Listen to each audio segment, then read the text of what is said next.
Welcome again दोस्तों आज हम बात करने जा रहे हैं नीरज और धीरज, दो दोस्त जो कि एक कंपनी में काम करते थे। नीरज को बहुत ज्यादा गुस्सा आता। एक दिन धीरज ने ये सोचा कि जब भी आपको गुस्सा आएगा तब एक कील आप दीवार में ठोक देना, और वो ऐसा करने लग गए। जब भी नीरज को गुस्सा आता उसको वो कहता कि जाके आप एक कील दीवार में ठोक। कई दिनों के बाद नीरज को ये लगने लगा कि मैं जाके जब दीवार में कील ठोकता हूँ उसकी बजाय मैं गुस्सा करना कम ही कर दूं। थोड़े दिन के बाद उसका गुस्सा धीरे धीरे कम होने लगा, और अब उसको धीरज ने ये कहा कि जैसे जैसे जिस दिन आपको गुस्सा न आए उस दिन आपने जो कील लगाई थी उसे दीवार में से निकाल लेना।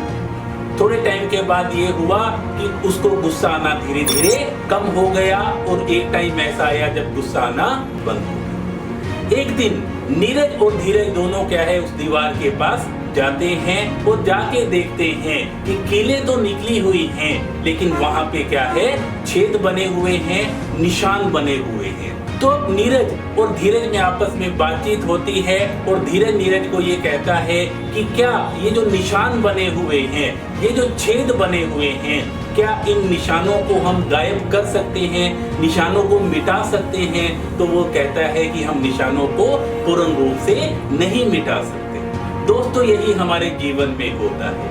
कई बार हम गुस्सा कर लेते हैं, जल्दबाजी में रिएक्शन कर देते हैं, लेकिन जो घाव है, बोलने का जो हमारा घाव है, वो निशान छोड़ जाता है।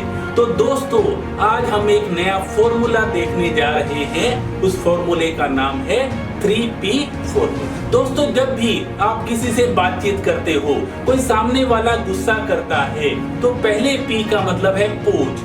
आप 1 मिनट के लिए अपने आप को पोज दीजिए, और उस पोज में जो उसने बात कही है उसका कोई भी रिएक्शन न दीजिए।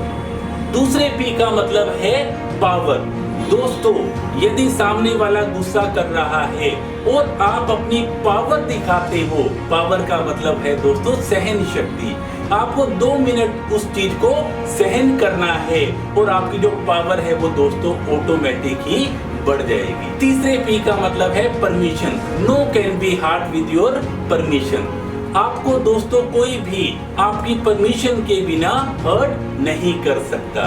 तो दोस्तों किसी ने ये कहा था, जीवन में चाहे जितने भी दोस्त हो, लेकिन एक ऐसा दोस्त होना जरूरी है जो अल्फाज की बजाय आपकी खामोशी को समझ सके। तो दोस्तों आप खामोश बने रहिए, लेकिन सामने वाले को खामोशी से ही समझाते रहिए, और इससे जो शांति है वो बनी रहेगी। इसी शांति की शुभकामनाओं के साथ थैंक यू सो मच।